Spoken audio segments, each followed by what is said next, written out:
Earlier today, I was finally able to see what I think is the general public's most anticipated film of the year, Wicked for Good.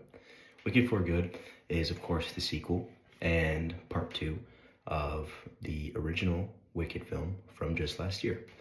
It is also adapted from the Broadway musical, and for me, I had never seen that Broadway musical before, so Wicked last year was my first introduction to it, and I really enjoyed that first film. Just earlier today, when I was looking at what I had given it on Letterboxd, I had to bump it up to be a 4.5 star because I really enjoyed that movie. I think the lead performances from Arrivo and Grande are fantastic. I think the songs are really great, and overall, I think it's just a really fun movie.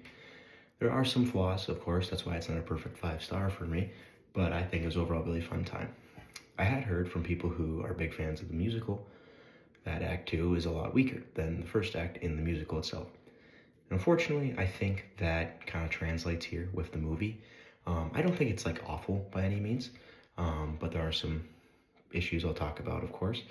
I think the stuff that's great from the first one is great again. I think Arrivo and Grande are fantastic, maybe even better, especially Grande, who gets to do more kind of deeper emotional stuff in this one as opposed to just kind of being a bubbly personality in the first one.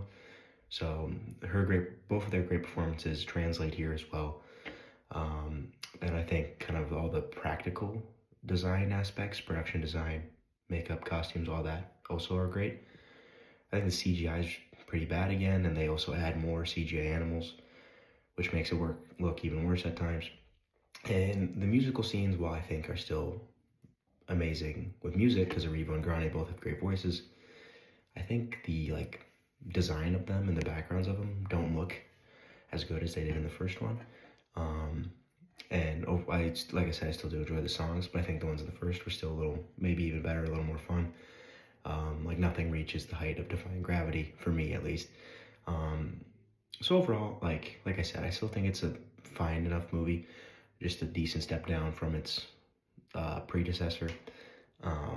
Some problems here and some flaws. I feel like the story's really rushed in the back half, where it feels like it's jumping from one thing to another without letting it breathe, while still feeling kind of like a stretched out stuff there's filler that doesn't need to be there at the same time.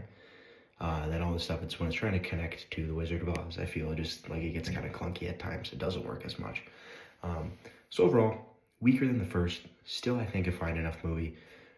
Also another part of why I bumped the original up to 4.5 stars is because for this one, I'm going to be giving it an exact 1 star deduction to be a 3.5 stars for Wicked for Good.